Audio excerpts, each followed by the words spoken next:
Good evening. Services of remembrance have been taking place across the East Midlands to honour servicemen and women who died in conflict over the past century. For many, today's events were particularly poignant as this year marks the 100th anniversary of the start of World War I and the 70th anniversary of D-Day. So at 11 o'clock, people stopped and observed the 2-minute silence in schools, offices, factories and shopping centres.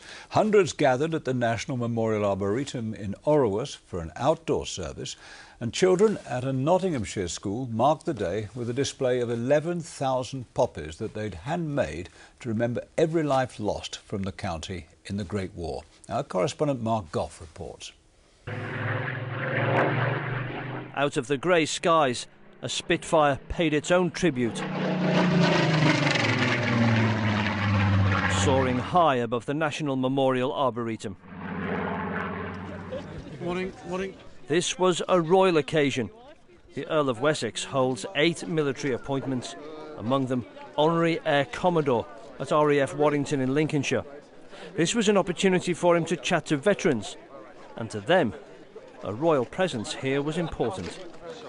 Each generation of his family has served and been shot at. The Duke of Edinburgh was in the Second World War, Andrew was in the Falklands and Harry was in Afghanistan.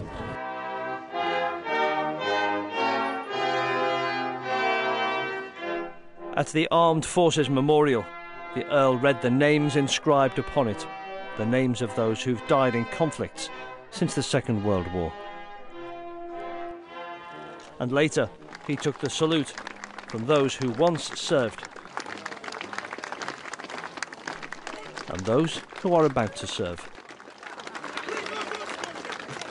Certainly those who have had any connection with the armed forces and those whose names, members of their families' names on the walls of the Armed Forces Memorial, this is a very, very special place. This, after all, today is the focus of the national commemoration of Armistice Day. The cenotaph, extremely important, but here on the 11th at 11 o'clock, this is the nation's focus of remembrance. Harold Rollison, Harold Toole. In Nottingham, they read out the names of 47 people who were killed in the First World War. When they went off to fight, they worked for the local council or were serving police officers. 21 police officers gave their lives. 47 members of the community, members of staff from within Nottinghamshire, gave their lives in the 1418 war. That's a really big contribution to the safety of all of us who live now from what they gave us all those years ago. At Annesley Primary School in Nottingham, the children have made 11,000 poppies, one for each person from Nottinghamshire who died in the First World War. It's worse than I'd ever imagined. Well, it's quite sad really that all those soldiers died. I've learnt that it's really important to remember everyone who died during the World War. They've had to go through a lot worse than anything we've ever had to go through.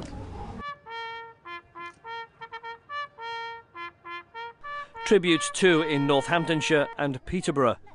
Future generations learning the importance of remembering those who went before them. And at the Football Association training ground at Burton-upon-Trent, the England squad, like the rest of the country, fell silent at 11 o'clock. Mark Goff, ITV News. The region remembers.